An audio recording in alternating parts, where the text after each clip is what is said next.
So I got the Gasland portable shower hot water on demand system. It's an outdoor system. I put it through a bunch of different tests. I'm going to tell you about all the little features on it, even how much it fills, like how much water does it use, because if you're going to use this off grid, you need to know on a low setting how much per gallon is it taking compared to on a high setting where you're getting like a really awesome flow to it.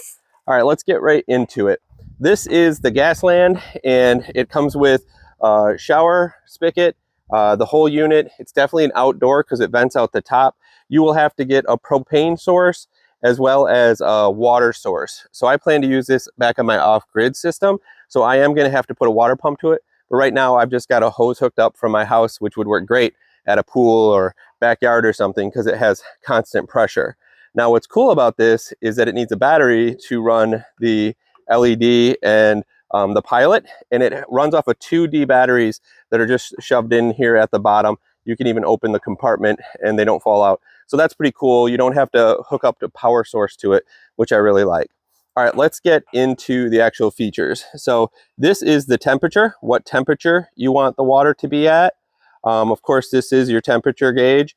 And then this is your water pressure. Do you want it low pressure or high pressure?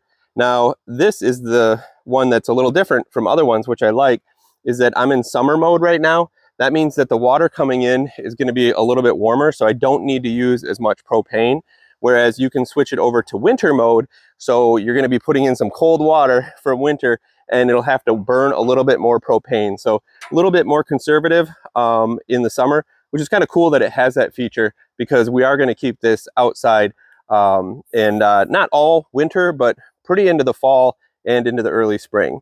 All right, so the way it works is you go ahead and start it up, and you can hear, let me turn that off again. You can hear the Pilot kick on only when water pressure is going through. So see if we can get this. So I'm not sure if that came through on my mic, but now the heating system is actually on. I've got it on very low, so it's only 70 degrees. Now I can turn it up. I'm gonna put about half power pressure, water pressure, and you'll start to see it's going up now, 77. Oh, it's getting perfectly warm right now. I like to keep it somewhere in the 90s. No, I don't like to go up to the hundreds. It gets way too hot. But this is 82 right here. Let's get up a little bit more and get it up there somewhere around the 90 mark.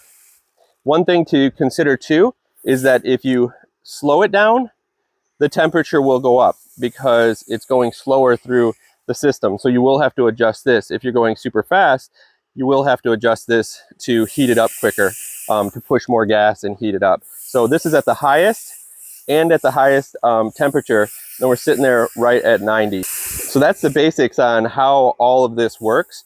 Now the cool thing I did was I took a gallon bucket here and used the stopwatch to fill up the bucket on absolutely low. On low, it did a gallon in 75 seconds. And then when I cranked it up to its highest speed, at this right here, it filled up a gallon in 35 seconds, 36 seconds to be exact. So you can see there's a lot of different pressure flow, but honestly on the low, because of the way that this is built, it has a nice kind of misty in here and then harder spray on the outside. You could get a really good shower out of that, no problem. Temperature's a little too high and you can turn it down. But of course, if you're like cleaning the dog and washing the dog and trying to get some mud off them or whatever, you can crank it up and really give them a good blast if you need to.